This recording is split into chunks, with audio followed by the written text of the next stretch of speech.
Muling pinatunayan ng Bombo Radio Philippines ang walang kapantay nitong dedikasyon sa paglilingkod bayan sa pamamagitan ng isa na namang makasaysayang nationwide Dugong Bombo Blood Letting Campaign.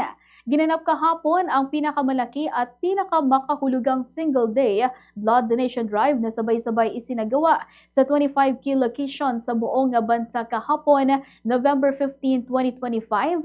Tampok ang 32 fully digitalized na Bombo Radio at Star FM stations.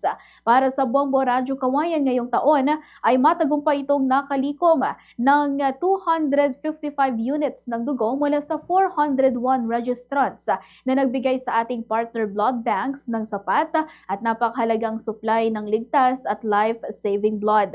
Sa pagkikipagtulungan ng Bombo Radio Philippines Foundation Incorporated at sa kooperasyon ng Philippine Red Cross at Department of Health ay nakalikha ang dugong bombo ng 4,657 bags, katumbas ng 2,095,650 cc o 2,096 liters or 554 gallons o 10 drums ng dugo mula sa 4,657 successful donors. Ang dugong bombo, A Little Pain, A Life to Gain, ang taunang flagship project na nananatiling matatag na pangako ng Bombo Radio Philippines upang makapagligtas ng buhay, lalo na ng mga may malubhang karamdaman, nasa emergency at mga biktima ng sakuna kung saan napakahalaga ng agarang blood transfusion. Lahat ng matagumpay na donors ay tumanggap ng limited edition Dugong Bombo t-shirt, hot meals at vitamins bilang pasasalamat sa kanilang dakilang ambag.